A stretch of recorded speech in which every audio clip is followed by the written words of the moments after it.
Nam mô Phật. Bổn Sư Thích Ca Mâu Ni. Nam mô Phật. Bổn Sư Thích Ca Mâu Ni.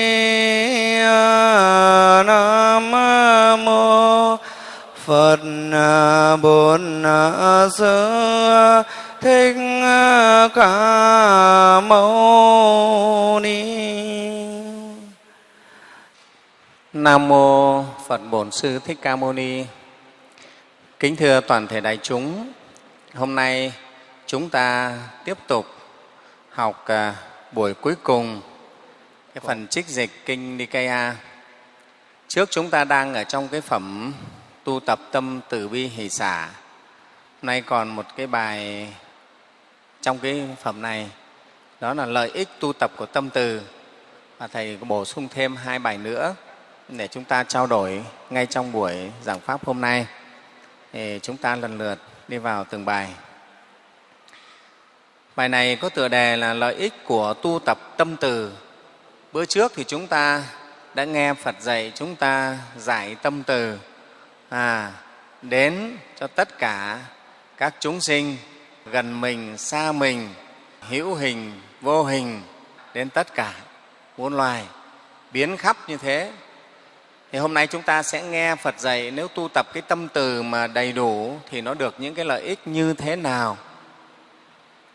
Cái thế giới mình ở đây thiếu từ bi, cho nên bao nhiêu tai ương, bao nhiêu cái thảm họa, khổ sầu nó xảy ra. Nếu ai ai cũng tu tập được 4 cái tâm vô lượng của Phật Pháp này thì thế giới mình nó rất an lành.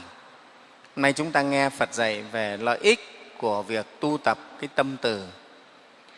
Một thời Đức Thế Tôn trú ở Ca Tỳ La Vệ, Ngài dạy các tỳ kheo: này các thầy tỳ kheo, từ tâm giải thoát được thực hành, được tu tập, được làm cho sung mãn, được tác thành cỗ xe, được tác thành căn cứ địa, được tiếp tục an trú, được tích tập, được khéo khởi sự, thời được chờ đợi là 11 lợi ích.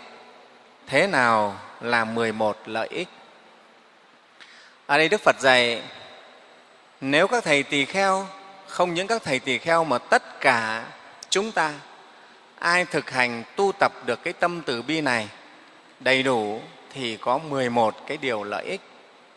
Nghe không? 11 điều lợi ích. Ở đây Phật dạy là cái từ tâm giải thoát mà được thực hành ấy, tu tập tâm từ sung mãn, viên mãn cũng dẫn chúng ta đến được giải thoát. Trong Kinh Niết Bàn thì Phật dạy tâm từ là Phật tính. Đấy, tu thiền thì phải minh tâm kiến tính. Kiến tính là thấy được cái Phật tính của mình. Mà tu tập một cái tâm từ cho sung mãn, viên mãn thì cũng thấy được cái Phật tính của mình. Tâm từ tức là Phật tính. Thì ở đây Phật dạy nếu một vị tỳ kheo mà tu tập cái từ tâm á, thực hành làm cho sung mãn. Thế nào là làm cho cái tâm từ mình sung mãn? Mình có thể hiền từ một chút, nghe không? Thấy ai người ta khả ý, khả ái mình thì mình hoan hỉ, vui vẻ với họ, rất là từ bi. Nhưng mà ai người ta cứ cau có với mình thì mình hết từ bi. Đấy, cho nên làm cho sung mãn tức là tâm mình lúc nào nó cũng đầy đủ cái tâm từ bi, đầy đủ cái tâm niệm này, chỉ muốn đem an lạc cho mọi người, đem an vui cho mọi người thôi. Một lòng, không có cái gì khác. Đi đến đâu là mình muốn đem an lạc, đem hạnh phúc đến cho mọi người. Viên mãn cái tâm như vậy, không có một ác ý gì khác. Không phải vì người ấy có lợi cho tôi thì tôi mới từ bi với người ta. Không phải thế, kể cả người ác với mình cũng khởi được cái tâm thương xót, tâm từ bi với người ta. Đấy, phải làm cho sung mãn, nghĩa là nó đầy ở trong lòng mình. Cái chất liệu từ bi nó phải đầy ở trong lòng mình. Đấy, thì đấy gọi là sung mãn. Được tác thành cỗ xe. Cỗ xe để nó chuyên chở chúng ta đi khắp đó đây. Thì cái tâm từ này nó giống như cỗ xe ở trong tâm mình ấy, lúc nào cũng sẵn sàng. Tất cả các hành vi việc làm của mình nó đều toát lên cái tâm từ, nghe không? Giống như cái ánh điện này này, trong cái bóng đèn này nó có cái dây tóc bóng đèn, nó tỏa ra ánh sáng, thì khắp tất cả nó đều nhuốm cái màu ánh sáng của cái bóng đèn này. Đây nếu bật cái bóng đèn màu đỏ là tất cả cái chánh điện này nhuốm cái ánh sáng màu đỏ. Phải không? Cái tâm từ chúng ta tu tập làm sao giống như cỗ xe vậy. Được tác thành căn cứ địa. Đấy, trong tâm mình phải có một cái căn cứ địa, tức là cái tâm từ nó nằm chắc trong này rồi, không thể mất đi đâu được nữa. Đấy, thưa đại chúng, cái này phải tu tập mới có, nghe không? Phải trồng sâu cái căn lành này mình mới có được, chứ không phải hôm nay tôi ngồi tu tâm từ một tí là ngày mai tôi có căn cứ địa ở trong tâm mình đâu, không có. Giống như chùa Ba Vàng mình xây kiên cố như này bây giờ cũng là một căn cứ địa của chính pháp rồi chẳng hạn. Chư tăng tu tập ở đây tốt là chỗ Hoàng Dương chính pháp, đây là một căn cứ địa. Đấy, thế thì trong tâm mình cũng thế, làm sao mình phải tu tập một cái tâm từ nó bám chắc, bám rễ chắc trong lòng mình, không thể mất được. Dù cuộc đời này có nghịch cảnh bao nhiêu, đem đến cho mình bao nhiêu cái tai ương, những cái chướng ngại, những cái khó chịu đi chăng nữa, mà lòng mình vẫn không mất cái tâm từ bi. Đấy, thưa đại chúng, đấy mới gọi là biến tâm từ thành căn cứ địa, thành cỗ xe sung mãn ở trong lòng mình. Được tiếp tục an trú, được tích tập, luôn luôn chúng ta an trú trong cái tâm từ bi ấy, và được tích tập, được khéo khởi sự. Đấy, Đức Phật nói từng câu là để chúng ta thực hành. Tích tụ đầy đủ và khéo khởi sự. Từ cái tâm từ ấy mà chúng ta khởi sự mọi việc ở trong đời. Đấy. Như Đức Phật đầy đủ viên mãn tâm từ, thì Đức Phật mắng mình cũng là tâm từ. Nghe không? Trong kinh ấy, trong lịch sử nói Đức Phật quả trách tỳ kheo rất nhiều, la dày quả trách, chứ không phải lúc nào Đức Phật cũng mỉm cười như trên tòa như này đâu. Ngài cũng la cũng dạy quả, nghe không? Nhưng mà tất cả là cái tâm từ ái của Phật, trong tâm từ ái hết. Mình không hề nhận thấy trong cái sự quả trách của Phật có cái sự giận dữ hằn thù, không có. Cho nên nếu mà mình được Phật quả thì quả cả ngày mình cũng vẫn thích, nghe không? Vì quả là trong cái tâm từ. Đấy, cho nên Thầy nói các quý Phật tử thế, mắng nói nhau làm gì chăng nữa, đánh nhau, nhưng mà trong tâm từ bi thì cũng có thể còn được. Đấy, cho nên có cái câu chuyện đấy, có một Phật tử đấy nói với cái cô giáo mà con tôi ấy, cô đánh cháu cũng được, nhưng mà cô đừng đánh cháu với cái tâm giận dữ. Cô đánh mà cô có lòng thương cháu thật sự, cô đánh. Đấy, cái đó là cái rất hay. Chứ chúng ta làm cha mẹ cũng có phải là chúng ta cứ bảo bây giờ đi học Phật là cứ từ bi là thôi, nó làm ngược làm xuôi gì cũng mà kệ, mình phải từ bi. Không phải thế. Chính mình từ bi, mình thương con mình thật, đánh nhưng với tất cả cái tâm từ bi, cái tâm từ của mình. Đó. Thế thì ở đây với tâm từ đầy đủ như vậy, mình khéo khởi sự, thì người này sẽ được 11 cái điều lợi ích. 11 điều lợi ích như thế này, Phật nói. Thứ nhất ý, là ngủ được an lạc. Người mà tu tập tâm từ bi được sung mãn là ngủ an lạc. Đấy, nó đem cho mình cái giấc ngủ rất là an lành, ít mộng mị, ít có ác mộng, không có sợ hãi, không hoảng loạn. Có nhiều người ngủ xong giấc ngủ là dậy là mệt nhoài, mồ hôi vã ra, hoặc là la hét trong giấc ngủ, gặp ác mộng. Ai cũng mong mình được ngủ ngon lành, mà ngủ ngon lành là khỏe, là tâm hồn nó thư thái sáng suốt, có phải? Thì nếu mà tu tập được cái tâm từ bi sung mãn như thế này thì ngủ là ngon lành. Có thể ngủ ít thôi nhưng mà ngon lành, gọi là ngủ an lạc. Thứ hai là Phật dạy thức cũng an lạc. Ngủ rồi mở mắt thức dậy cũng thấy an lạc. Vì trong tâm mình nó sẵn tất cả cái an vui như thế, cho nên mở mắt ra là mình thấy an vui. Có người mở mắt ra là thấy khó chịu, nhìn thấy cha, thấy mẹ, thấy chồng, thấy vợ có khi là khó chịu rồi. Đấy. Nhưng còn cái người mà tu tập tâm này sung mãn rồi thì mở mắt ra là thấy an vui. Nghe? Ai chúng ta cũng mong được như thế, mở mắt ra đầu ngày là an vui. Đấy, trên Hòa Thượng Nhất Hạnh có cái bài thơ rất hay đấy.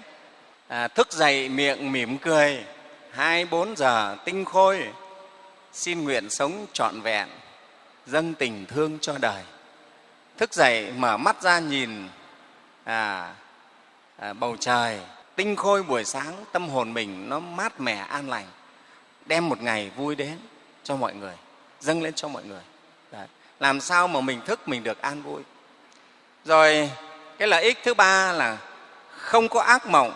Đấy, nằm ngủ là không có ác mộng, không bao giờ gặp ác mộng. Thứ tư là được loài người ái mộ. Ở đây Phật dạy cái người mà đầy đủ tâm từ như vậy thì sẽ được mọi người ái mộ. Ái mộ tức là kính mộ rồi yêu mến. Nghe không? Chúng ta chỉ yêu mến cái người nào mà mình thấy an lạc, ở gần người ta mình an lạc. Chứ còn ở gần người ta mình cứ thấy khó chịu thì làm sao mà mình yêu mến được, có phải không? Kể cả Thầy nói dù là chồng, là cha, là vợ đi chăng nữa mà ở mà cứ thấy khó chịu thì cũng muốn phải chia tay, đúng không? Ở gần người ta mình thấy nó an lạc, an lành là mình sinh cái tâm kính mộ, ái mến. Được phi nhân ái mộ. Cái người này sẽ được phi nhân ái mộ. Phi nhân tức là không phải loài người. Cái loài này không phải là người, nghe không? Các cái loài có thể là gì? Quỷ thần. Đấy, họ không phải loài người. Họ kính mến, họ yêu mến mình, họ sẽ bảo vệ mình. Cái thứ năm là người này được chư thiên bảo hộ. Nghe, chúng ta muốn được chư thiên bảo hộ không? Chắc chắn là ai cũng mong. Ở đây các quý Phật tử thì biết rằng khi mình quy y Tam Bảo vào thụ trì 5 giới, thực hành giữ gìn cấm giới của Phật thì sẽ được các vị thần hộ giới họ bảo hộ mình. 5 giới là được 25 vị thần họ bảo hộ mình. Nghe không? Mà thần này là thần hộ giới, là họ bảo hộ cho mình. Nhưng mà chưa phải là chư thiên, đấy mới là chư thần thôi. Thế còn cái vị mà tu tập tâm từ bi mà sung mãn như thế này thì được chư thiên họ bảo hộ. Chư thiên năng lực họ lớn hơn chư thần nhiều. Đây là cái thứ năm. Thứ sáu là người này không bị lửa, thuốc độc và kiếm xúc chạm thân thể. Người này không bị lửa đốt cháy, không bị thuốc độc, đánh thuốc độc chết, không bị kiếm, đao kiếm xúc chạm vào thân thể. Cái này là Phật khẳng định đấy. Người mà tu tập được cái tâm từ bi này thì không có bao giờ bị lửa thiêu cháy nha. Đó, mà nếu nó còn hay thế này, người này mà đi đến cái chỗ nào có lửa cháy, nhiều khi lửa cháy đấy lại bị tắt đấy đó. Trong kinh Niết Bàn Phật cũng dạy đấy. Cái người mà phát tâm Bồ Đề mà chân thật, dũng mãnh thì nhiều khi người ta nguyện đó, là có thể là tắt được cả ngọn lửa cháy, có thể nguyện xin tắt là nó tắt. Như vậy đấy, chứ không phải chuyện chơi đâu. Thế cho nên cái người mà có tâm từ bi viên mãn như này thì ở đây Phật dạy là không bao giờ bị lửa thiêu cháy, không bị chết cháy, không bị đánh thuốc độc chết. Ở ngoài đời có thể người ta hại nhau, người ta đánh thuốc độc, nghe không? Cho nhau ăn phải, uống phải, chết, hại nhau. Nhưng cái người này có tâm từ như thế là không bị. Người này không bị đao kiếm xúc chạm thân thể. Đao kiếm kể cả bây giờ là dao, nghe không? Ai ta muốn sát hại mình, dao, bằng kiếm, bằng đao, bằng cung tên, bằng súng cũng không bị. Chứ còn bây giờ Thầy nói thực ra thì cái người gọi là vệ sĩ bảo vệ mình thì tốt rồi đấy. Các vị lãnh đạo, các vị nguyên thủ thì đi đâu cũng có bảo vệ. Nhưng mà cũng vẫn có lúc sơ hở. Chúng ta thấy đầy dẫy những ông tổng thống, thủ tướng bị ám sát đấy, vẫn bị ám sát đấy. Đó. Thế nhưng Phật dạy nếu mà người này tu tập được tâm từ này thì không thể không bị những cái đó. Cái này nó mới lạ, cái này mới là cái đặc biệt của Phật Pháp chúng ta. Nghe không? Cái này là chư thiên, chư thần người ta bảo hộ mình. Anh bắn súng thì súng đạn nó bị hỏng, gọi là gì? Đạn thối đạn, không nổ. Bắn tên lên người ta thì tên này không rơi vào người ta, khi là nó lại rơi vào mình. Đấy là những cái mà cái này là cái đặc biệt. Cho nên chúng ta tin sâu Tam Bảo Phật Pháp, mình thực hành đúng Phật Pháp, nghe không? Chỉ trừ khi là định nghiệp của mình thôi. Chứ còn nếu tu tập đúng như này nó sẽ như vậy đó. Ở đây chỉ trừ định nghiệp thì nó trừ định nghiệp. nghe không? Thứ bảy là tâm được định mau chóng. Người này tu thiền định thì tâm sẽ được vào định mau chóng. Vì cái người có tâm từ bi á, thì tâm họ rất mát lành, cho nên tâm nó mát lành như vậy họ vào thiền định rất nhanh. Chúng ta sở dĩ tu tập thiền định khó, nhiếp tâm khó là vì tâm mình nó sôi sùng sục lên. Cái nồi nước sôi chúng ta thấy nó khó dừng không? Bảo nồi nước sôi nó phẳng lặng cái mặt nó không dễ, nó cứ sôi lên thì làm sao mà nó không nổi sóng được.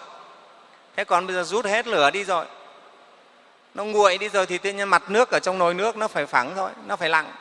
Còn mình cứ cho lửa vào đun lên, nó sôi sùng sục lên thì nó phải cuộn sóng đến. Đấy, tâm mình ấy, nó sôi sùng sục lên, sôi bởi tham dục, sôi bởi sân hận, bởi đố kỵ ganh ghét, bởi bao nhiêu thứ. Tâm mình nó sôi bởi nhiều thứ lắm. Cho nên là tại sao mình bảo mình vào thiền định nó khó, niệm Phật nhất tâm khó, là vì tâm mình nó cứ sôi lên bởi những cái củi lửa của tham sân si đó, nó cứ sôi sùng sục lên. Đó. Thế cái người này người ta đã có từ tâm viên mãn, người ta vào thiền định rất dễ vì tâm người ta nó mát mẻ. Nghe không? Cái người mà có từ tâm như thế thì người ta cũng sẽ diệt được cái tham. Họ không có tham. Cái tham là cái ích kỷ chỉ cho riêng mình thôi. Nhưng họ đã từ tâm như vậy thì họ không có nghĩ cái cho mình nữa, riêng mình nữa. Đấy. Rồi họ không sân. Họ từ tâm, họ không sân. Đã có từ là diệt sân hận, cho nên họ không sân. Cho nên những cái lửa ấy ở trong tâm họ không có, cho nên họ mát mẻ, họ vào thiền định rất là nhanh. Chúng ta nghĩ bây giờ chúng ta ngồi thiền này mà tâm mình cứ nhớ tức người này, thụ người kia, mình có thiền được không? Không thể nào thiền được. Các thầy vào ngồi thiền chả giận ai, chả thù ai, ở đây chả giận thù cô nào, mà ai mình cũng yêu thương. Thế mình vào ngồi thiền rất dễ. Ở đây thầy thấy ngàn Phật tử thầy đều thấy rất là yêu quý, chả giận thù ai. Bây giờ hỏi thầy ghét thù giận Phật tử nào? Có những Phật tử trước đây thầy cũng nói xấu, cũng bôi bác đủ thứ, nhưng hỏi thầy giận thầy cũng không giận. Thế thì thầy ngồi thiền thầy chả bực bội với ai thì nó dễ vào thiền định. Câu hả? Đấy là cái rất thật. Thế còn mình ngồi mà mình cứ lúc hậm hực bực người này, nhớ tới người ta là bực rồi, nhớ người ta là ghét rồi thì làm sao mà mình định được. Đấy, chúng ta thấy cái tâm nó rất rõ ràng. Cho nên người mà cái tâm từ bi có rồi thì vào thiền định rất dễ, niệm Phật cũng dễ nhất tâm. Rồi người này sắc mặt thường trong sáng. Đấy. Tâm người ta từ bi an vui thì nét mặt người ta thường trong sáng. Nghe không? Người ta không hận, không thù, không bực bội thì người ta nét mặt nó trong sáng. Cái khí của người ta nó thuần hòa, nó trong sáng. Đấy là cái thứ 8 rồi. Thứ 9 là mệnh chung không hôn ám. Mệnh chung không hôn ám tức là đến khi chết thần trí mình nó không hôn ám. Hôn ám là tối tăm, mê mờ. Đấy, khi chết tâm trí mình nó vẫn tỉnh táo sáng suốt, không bị mê mờ.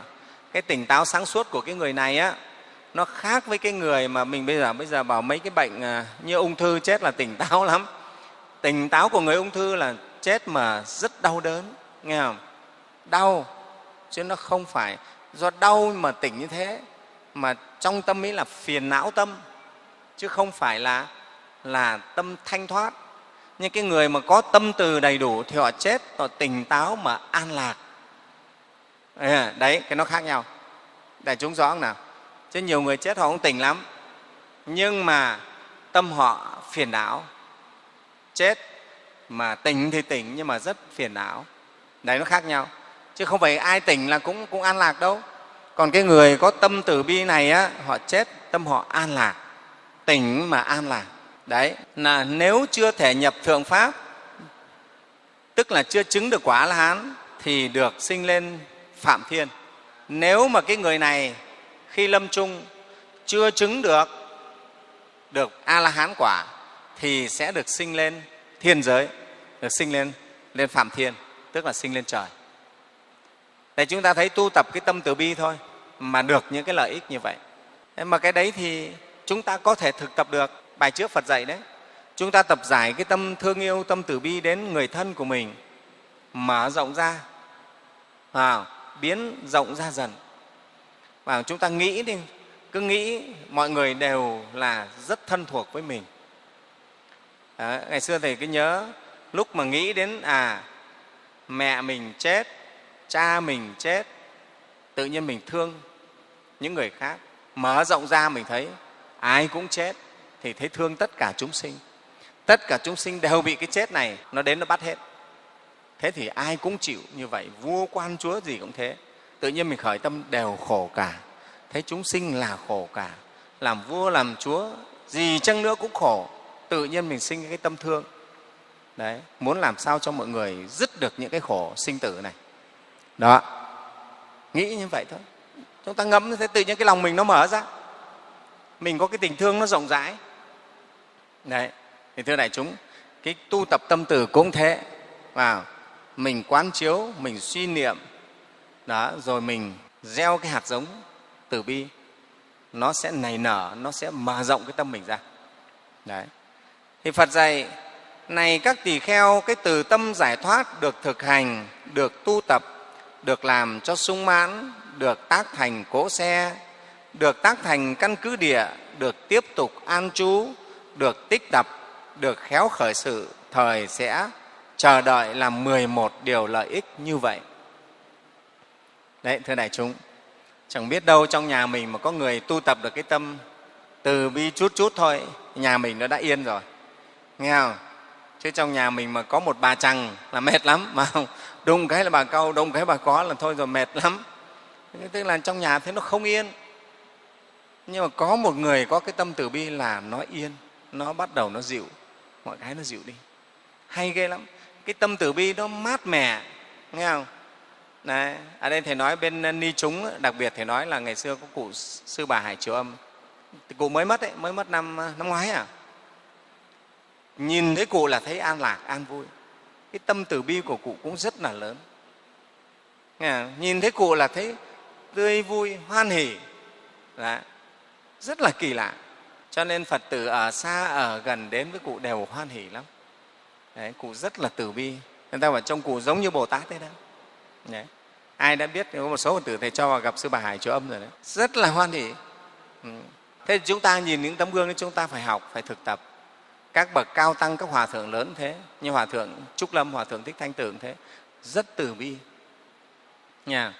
Đó. Mình nhìn là mình thấy cái từ bi của cụ rất là thương. Đó. Có Thầy nhớ có một lần mà Thầy bị cái nốt gọi là nốt hắc lào ở tay này, mà bôi các thứ thuốc không khỏi. Thế đến lúc lên thì cụ cầm tay của đâu đưa lên Thầy xem nào. Thầy bảo, thì con đi mua thuốc đi. Thế mà Thầy đi mua thuốc về bôi lần khỏi ngay. Thế mới lạ. Thầy nghĩ cũng là ảnh hưởng cái tâm từ của cụ. Cụ nói là cái nguyện của cụ không làm được cái gì lớn, nhưng cụ cứ nguyện làm một viên thuốc bổ để cho mọi người bớt đau khổ. Cụ nguyện để làm viên thuốc bổ để cho mọi người bớt đau khổ. Thế thôi. Tức là đấy là tâm từ đấy. Cho nên chúng ta thấy cái sức giáo hóa của cụ rất là lớn. Đấy, bây giờ trong nước, ngoài nước đều có các thiền viện, đều có các chùa. Mà Thầy nói là khi Thầy đi tu mà không gặp được Hòa thượng, Thầy cũng không xuất gia. Cái duyên như vậy đấy. Đến khi gặp được Hòa thượng, Thầy mới phát được cái tâm đi xuất gia. Đó. Cái sức của cụ cảm hóa rất lớn. Đều là từ cái tâm từ hết đấy. Cái người có tâm từ là người lành, người tốt, người ấy không ác hại ai. Ở đâu cũng chỉ muốn đem an lạc cho mọi người thôi. Vì xét cho cùng người nào cũng giống như người nào, đều mong cầu hạnh phúc, an lạc cả.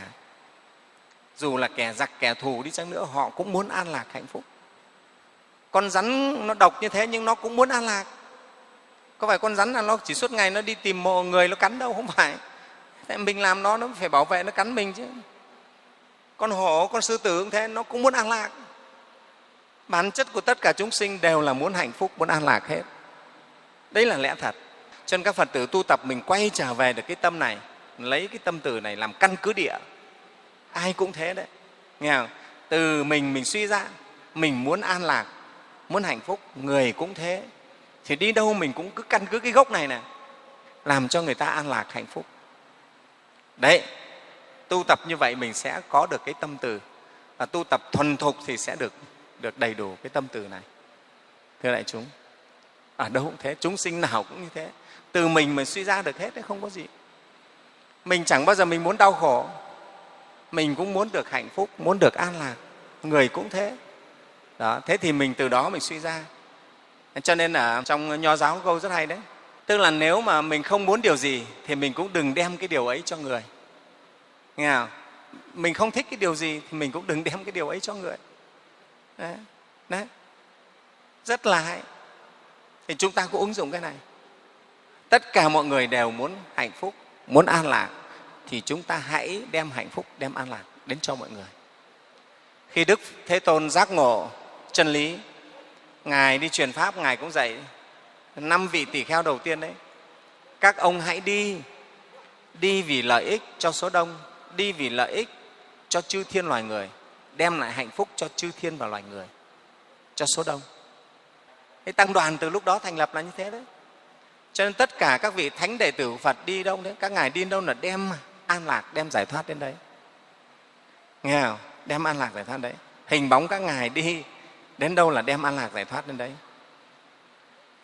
Thưa đại chúng, hôm rồi thì chùa mình thầy có cho chư tăng đi ra nước ngoài, ra Miến Điện với Thái Lan.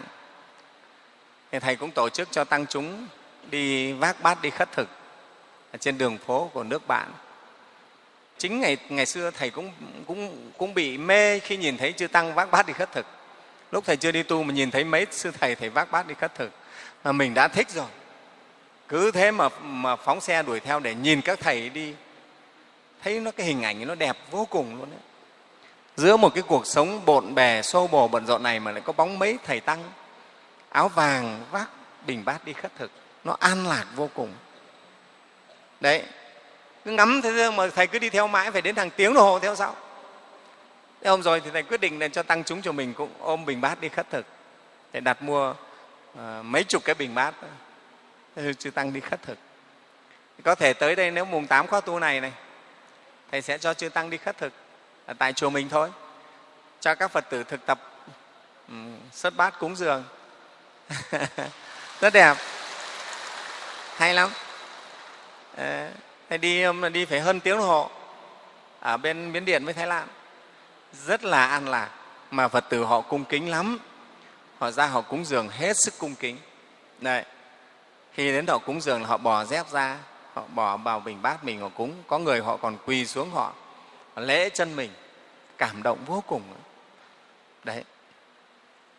Cho nên khi mà đi khất thực như thế thì chư tăng tự nhiên thấy cái trọng trách của mình rất lớn. Mình phải sống làm sao, mình phải tu thế nào xứng đáng với cái sự kính trọng ấy chứ. Đấy. Cho nên Đức Phật chế ra cái phép đấy rất là hay. Thầy cũng ước mong sao mà sau đủ nhân duyên Tam Bảo gia hộ để chư tăng chùa mình được ôm bát xuống uống bí hay đi Hạ Long khất thực chẳng hạn. Mong lắm, không biết rồi có đủ duyên không. Thầy nghĩ thế. Cái hình bóng chư tăng đi khất thực rất là đẹp. Lúc thầy chưa đi tu, thầy đã có mấy giấc mộng là trong tiền kiếp mình vác bát đi khất thực rồi. Cho nên thầy rất là thích cái hình ảnh ấy. Đi giữa cuộc đời ấy, nó rất là đẹp. Bóng giải thoát của vị sư, đầu trần chân đất đi khất thực rất là đẹp, rất quý. Thưa đại chúng, đấy. Thế thì thưa đại chúng là chúng ta tu tập cái tâm từ viên mãn được rất nhiều lợi ích, đem an lạc cho tự tâm mình, cho cái sự thành tựu giải thoát của mình, đem an lạc cho mọi người, cho chúng sinh, cho cả cái trú xứ của mình đấy, chứ không phải đơn giản đâu. Nếu một đạo tràng chúng ta tần này con người cùng tu tập tâm từ thì có một cái sức mạnh rất là lớn, không phải chuyện nhỏ. Nghe không? Đấy. Đấy mà muốn để tu tập tâm từ thì quay lại mình muốn cái gì mọi người cũng như thế đấy. Mọi người muốn hạnh phúc an lạc, mình muốn hạnh phúc an lạc, mọi người cũng thế, mình phải đem cái đấy đến cho mọi người. Đừng gây khổ cho nhau. Nghe không? Đừng gây khổ cho nhau. Nếu trong tâm chúng ta bây giờ còn ai nghĩ phải gây khổ cho người kia thì người đấy là kém cỏi đấy, người đấy là rất dại dột đấy. Tu học 5-7 năm rồi mà vẫn nghĩ phải hành khổ người này tôi mới thỏa mãn thì mình dại quá. Nghe không? Đừng nghĩ thế nhé. Nghĩ mình hành khổ người khác là mình sẽ khổ đấy. Đấy. Bây giờ phải nghĩ làm sao cho người khác an lạc, an vui. Đấy. Cho nên Thầy nói là phải làm sao bây giờ mình cầu khấn Phật một cách rất chân thành là xin Phật gia hộ cho cái người họ ghét con đấy nhé, họ được an lạc. Nghe không? Đấy. Đương nhiên khi họ được an lạc rồi thì họ chả ghét mình nữa. Vì họ cũng không an lạc, họ cũng ghét mình đấy, cho mình phải cầu cho họ được an vui, cho họ được an lạc.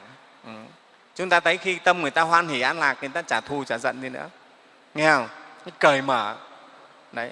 Còn khi mà tâm người ta thù giận là nó bó lại. Thế cho nên tất cả chúng ta phải tu tập cái tâm từ này. Tất cả các đạo tràng phải tu tập tâm từ này. Nên thường trước các cái đại lễ thì các thầy cũng thường hay có cái 1 phút để cho mọi người nhập từ bi quán đấy. Là như thế, là muốn giải tâm từ hết để cho nó an lành. Cái này là nghi lễ từ thời Đức Phật đấy. Đức Phật thường cho chúng tăng là thường làm cái pháp sự gì là cho nhập từ bi quán trước, khởi cái tâm từ yêu thương đến mọi người, đem an lạc đến mọi người, thì cái pháp sự ấy nó an lành, cái Phật sự ấy nó an lành, nó dễ thành tựu. Đấy, nên chúng ta cũng phải thế nhé. Cho nên tại sao Phật tử mình cứ hay cãi nhau, hay đấu tranh với nhau là vì mình chưa biết tu tập cái tâm từ bi này. Tới đây phải tu tập cái tâm này cho tốt lên, nghe không? Tu tập này tốt lên, nó được rất nhiều lợi ích. Trước hết là cho chính mình, sau rồi cho mọi người. Đó. Đấy. Bây giờ chúng ta sang bài kinh tiếp theo. Đức Phật dạy về được sinh thân người là khó, để chúng ta kết thúc quyển kinh này.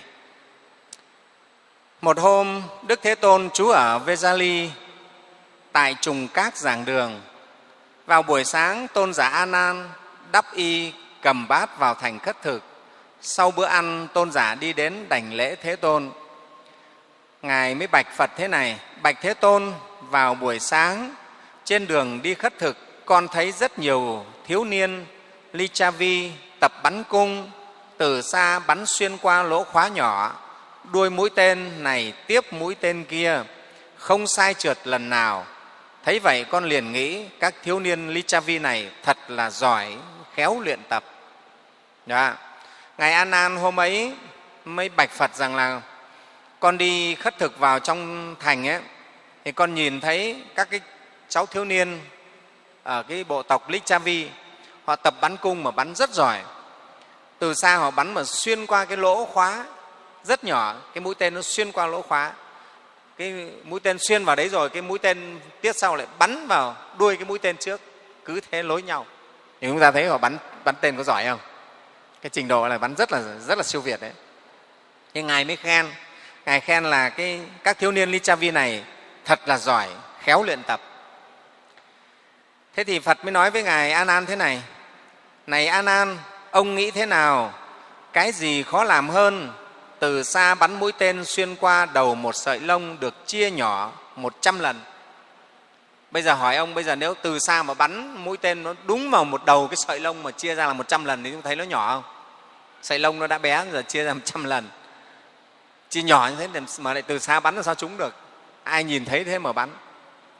Thế thì Ngài A Nan mới bạch Thế Tôn ấy, bắn xuyên đầu một sợi lông được chia nhỏ 100 lần là khó làm hơn nhiều, khó hơn là bắn vào cái lỗ khóa. Thì Phật mới dạy: Cũng vậy này A Nan, ví như có người quăng một khúc gỗ, có một lỗ hổng vào biển lớn, tại đấy có con rùa mù sau 100 năm mới nổi lên mặt nước một lần. Ông nghĩ thế nào?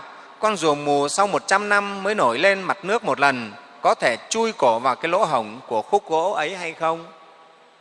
Tức là ở đây Phật lấy ví dụ, có một người ta quăng một cái khúc gỗ cây có một cái lỗ hổng xuống mặt biển, biển lớn. Thế và ở trong cái biển ấy có một con rùa nó bị mù 2 mắt, 100 năm nó mới được ngóc đầu lên mặt nước một lần. Thế thì bây giờ làm sao để con rùa nó ngóc đầu nó chui được vào cái lỗ hổng của cái bọng cây khúc gỗ đấy? Khó không? Rất khó. Thì Ngài A Nan mới bạch là: Bạch Thế Tôn, thật khó vô cùng là việc này. Con rùa mà lại có phải rùa thường, rùa mù 2 mắt, nhận chúng rất khó. Nó biết đừng làm một lần, mà cái khúc gỗ nó trôi lênh đênh trên mặt biển 4 phương theo gió thổi thế này, biết đừng làm một lần mà chui được vào đấy. Cho chúng ta là người đi chăng nữa và mắt tinh đi chăng nữa cũng khó mà tìm được khúc cây mà để chui đầu vào. Thế thì Phật mới dạy: Này A Nan, ta tuyên bố rằng con rùa mù ấy sau 100 năm mới nổi lên một lần, có thể chui cổ vào lỗ hổng của khúc cây còn nhanh hơn là kẻ ngu khi đã rơi vào đọa xứ để được tái sinh trở lại làm người. Chúng ta thấy sợ không? Đấy. Cái con rùa mù, Phật nói là chui được vào cái lỗ cây đấy vẫn còn nhanh hơn là cái người ngu không có trí tuệ khi chết đọa xuống ác đạo được tái sinh trở lại làm người, còn lâu, còn khó hơn cả cái con rùa mù đấy. Chúng ta thấy sợ không? Thế chúng ta thấy thế nào? Cho nên nếu mình không có trí tuệ, được thân người rồi, chết bỏ thân người này, tái sinh trở lại làm người rất là khó. Khó lắm, khó hơn con rùa mù như thế. Chúng ta biết con rùa mù xác suất nó chui được vào bọng cây trên mặt biển ấy đã vô cùng khó. Khó hơn xác suất trúng xổ số đặc biệt. Thế mà Phật nói là cái việc con rùa mù chui bọng cây ấy vẫn còn dễ hơn là cái người chúng ta, người ngu này, chúng ta nếu mà không có trí tuệ, không gặp được chính pháp, chết rồi đọa xuống ác đạo, ba đường ác, luẩn quẩn ở trong ba đường ác mà để đến lúc trồi lên được làm người, khó hơn con rùa mù ấy. Khó lắm thưa đại chúng. Trên trong Quy Sơn Cảnh Sách thì Phật dạy nhất thất nhân thân mà vạn kiếp bất phục, một lần mất thân người, muôn kiếp khó được lại. Muôn kiếp, nó khó lắm. Bây giờ đại chúng thấy ví dụ bây giờ chết mà mình tái sinh làm con mèo, trong một đời con mèo không biết nó vồ bao nhiêu con chuột, thế rồi cứ thế ân oán với nhau, tái sinh đi tái sinh lại. Đấy, có dễ gì được làm người đâu, khó lắm. Đấy. Trên trong một bài kinh khác thì Đức Phật mới lấy móng tay ấy, Đức Phật khều một tí đất ở dưới mặt đất này. Đức Phật hỏi các thầy tỳ kheo là các ông thấy đất ở móng tay ta nhiều hay đất ở dưới đại địa này nhiều, quả đất này nhiều? Thì các thầy tỳ kheo nói rằng thưa Thế Tôn là đất ở đại địa này là nhiều chứ, đất móng tay không thể so sánh. Thì Đức Phật dạy cũng thế, cái người sinh ra kiếp người này rồi mà được tái sinh, chết đi rồi tái sinh trở lại làm người, ít như đất ở trên đầu móng tay so với đất đại địa đấy, rất ít. Thưa đại chúng, rất ít. Thì chúng ta kiểm lại xem thế nào. Đa phần là chúng ta đọa đấy, làm ngã quỷ, làm cô hồn, làm súc sinh, hoặc vào địa ngục, đa phần đấy. Cho nên phải gắng mà tu đấy, hết sức gắng tu. Nếu thân người mà mất rồi là phục lại khó lắm, khó lắm đấy. Đấy, thưa đại chúng. Cho nên mọi người phải biết trân quý cái thân mình, giữ gìn bảo trọng nó để mà tu. Đây nó là cái thuyền, là cái phao nổi cho mình đấy. Trong nhà Phật mình thì có những cái nói nó rất là có thể là trái ngược nhau. Có lúc thì Phật bảo thân này là bất tịnh, là ô uế không đáng quý, hiểu không? Nhưng hôm nay thì Phật lại bảo thân người là khó lắm, ông phải trân trọng nó để mà tu. Thế là thế nào? Nghe không? Đấy, chúng ta nếu không hiểu chỗ này là cứ thấy nó mâu thuẫn nhau. Đúng rồi, thân này là bất tịnh, là cái đáng chán, nghe không? Là cái mình không thể đắm say mê đắm nó được. Mình mê đắm cái thân xác này là mình lại tạo nhiều tội lỗi. Thế nhưng mà cũng không phải như thế rồi mà bỏ nó đi, vứt nó đi. Thời Đức Phật thì đã có đến 500 vị sư. Khi mà được Phật dạy, Ngài Xá Lợi Phất dạy về quán cái thân này là đồ bất tịnh. Khi các ngài quán một hồi thấy nó toàn là đầu lâu xương sọ rồi, máu mủ rồi ruột non ruột già, phân tiểu trong đấy thấy bẩn quá, các ngài ghê quá. Thế là thuê người đi cắt cổ mình. Đấy.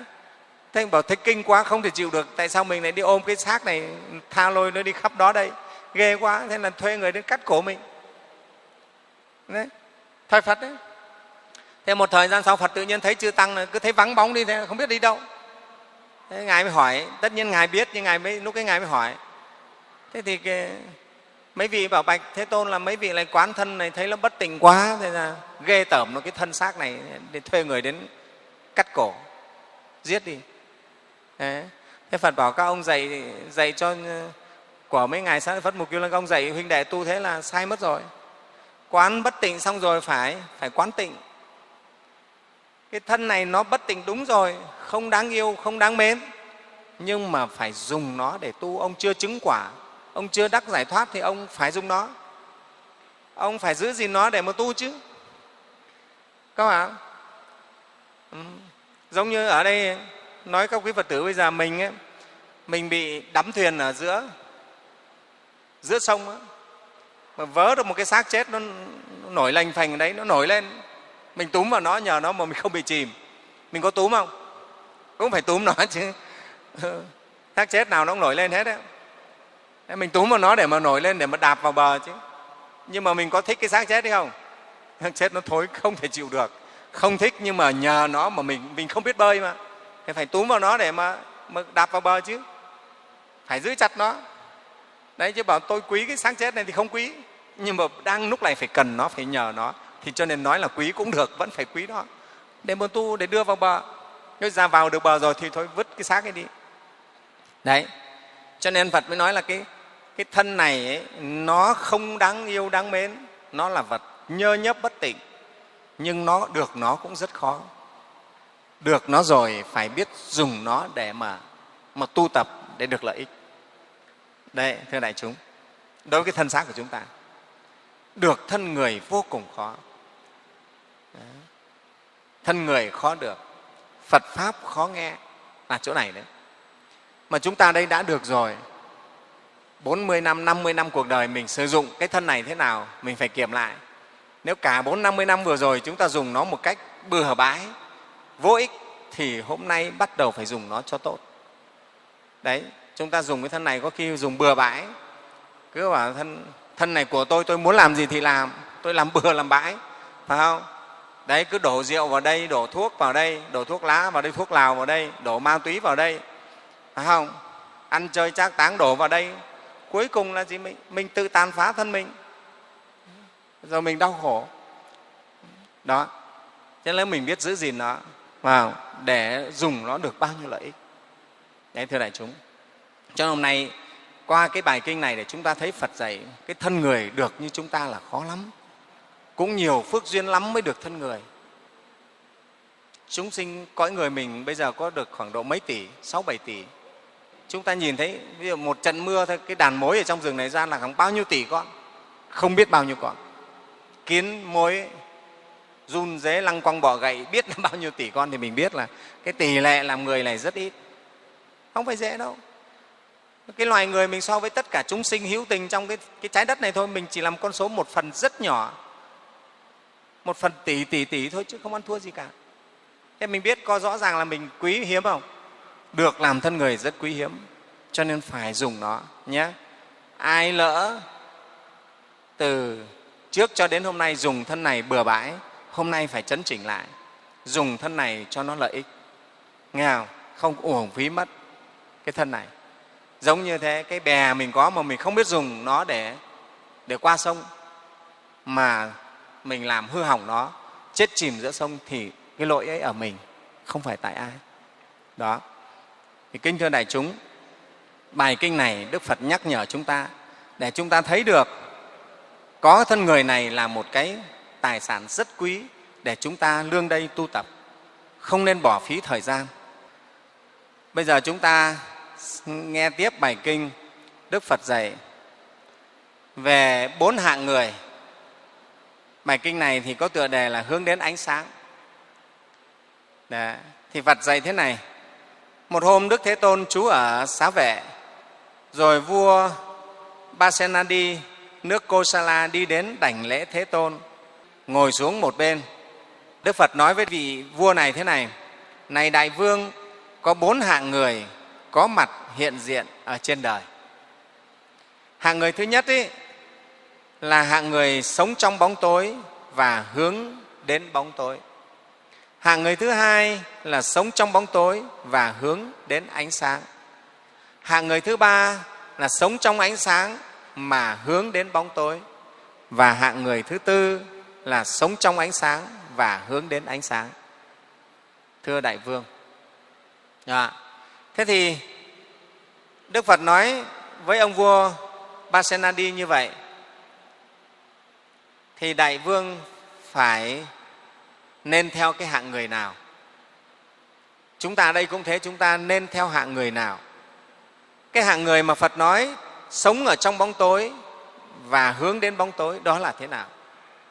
Đó là cái người sinh ra trong đời này thiếu phước báu, ở trong cái hoàn cảnh rất là đau khổ, nghèo nàn, túng thiếu, thất học, vào cái môi trường không tốt, đấy là người này sinh ra ở trong bóng tối đấy, sinh ra ở cái vùng biên địa hà tiện không có văn hóa văn minh. Đấy là người này sinh ở trong bóng tối. Thế mà người này lại hướng đến bóng tối, tức là sao? Họ sinh ra như vậy rồi họ không có duyên lành để gặp được thiện hữu tri thức, và không được những các cái môi trường tốt, cuối cùng họ lại tạo tác nghiệp ác, các cái nghiệp ác, thân khẩu ý tạo nghiệp ác, để cuối cùng họ chìm ngập trong bóng tối, chết rồi đọa xuống. Đấy là người này sinh ở trong bóng tối và hướng đến bóng tối. Cái người thứ hai mà Phật nói ở đây, tức là người sinh ra trong bóng tối, sống trong bóng tối và hướng đến ánh sáng, là cái người này sinh ra trong hoàn cảnh rất đau khổ như thế, tối tăm như thế, nhưng họ có duyên lành, họ được gặp chính Pháp, họ ứng dụng, họ tu tập, họ làm cho cuộc đời họ tốt đẹp lên, chuyển hóa tất cả những các cái nghiệp cũ, nghiệp ác của mình thành những cái nghiệp lành, thì người này là người ở trong bóng tối mà hướng đến ánh sáng. Như chúng ta ở đây, đa phần chúng ta ở đây là ở trong bóng tối mà đang hướng ra ánh sáng. Phật tử mình thì thầy thấy đa phần là rất nghèo khổ, khó khăn, không phải ai cũng có điều kiện giàu có hay là sinh ra trong môi trường tốt đâu. Đấy, thì chúng ta là ở bóng tối đấy, nhưng mà bây giờ có duyên lành gặp Phật Pháp, ứng dụng tu tập chăm chỉ, nghe không? Thực hành lời Phật dạy là mình đang hướng ra ánh sáng, hướng ra ánh sáng. Chắc chắn cuộc đời mình phía trước mình nó sẽ sáng, nó sẽ sáng. Cái hạng người thứ ba là sinh ra ở trong ánh sáng mà lại hướng vào bóng tối. Thế này chúng có cái hạng người này không? Có, không phải ít lắm đâu. Đấy, những người được sinh ra trong cái môi trường hoàn cảnh điều kiện rất là tốt, con ông cháu cha, con vua cháu chúa, môi trường đầy đủ giàu có sung túc, thuận lợi mọi việc, rất tốt đẹp, ở ngay trung tâm văn hóa thủ đô. Thế nhưng mà rồi sao? Họ không có cái duyên lành, họ sống buông thả trác táng, đi vào những cái con đường tối tăm, cuối cùng sa đọa. Thì đây là người này ở chỗ ánh sáng hẳn hoi mà để hướng vào bóng tối. Hạng người thứ tư ở đây Phật dạy là từ ánh sáng lại hướng ra ánh sáng, thì đó chính là cái người có những cái điều kiện tốt mà họ lại tiếp tục tu dưỡng, tiếp tục rèn luyện, tiếp tục thực hành chính Pháp, thì người này đi lên, cuộc đời người ta sẽ đi đến chỗ rất là sáng lạ. Đấy. Thế thì Phật nói với vua Pasenadi cái bài kinh này để Đức Phật khích lệ là gì? Khích lệ nói với vua và nói với chúng ta hãy chọn lấy trong 4 cái hạng người này, chúng ta hãy thực tập, hãy là một trong 2 cái hạng người. Đó là trong bóng tối hướng ra ánh sáng và ánh sáng hướng ra ánh sáng. Đấy. Nghe không? Ở đây cũng có những cái Phật tử ánh sáng mà hướng ra ánh sáng.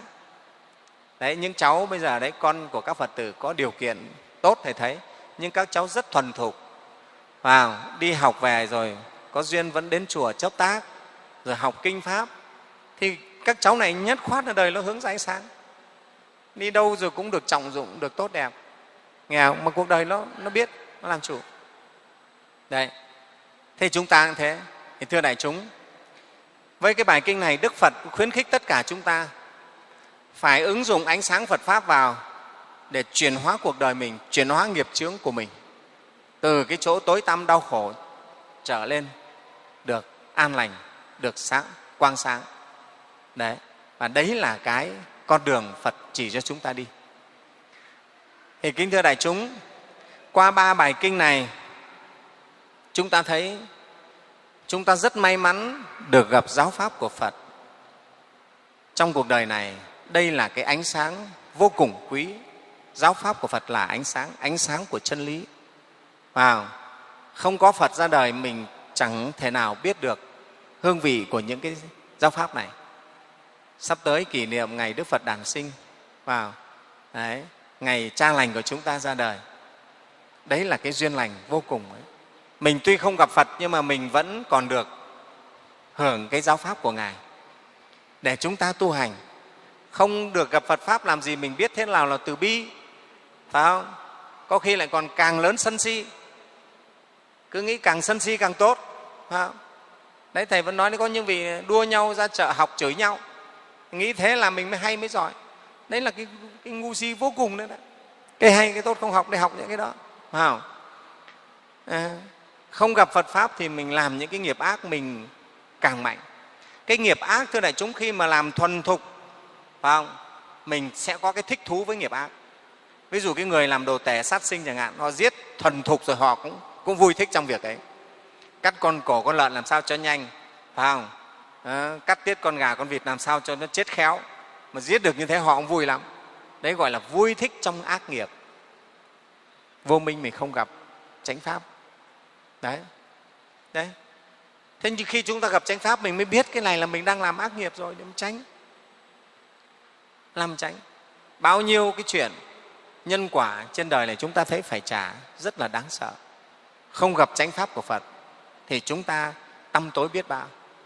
Bây giờ mình đã được thân người, được gặp ánh sáng Phật Pháp, vào thì nhất khoát mình phải đi từ tối ra sáng, không trở lại bóng tối nữa, nghe không?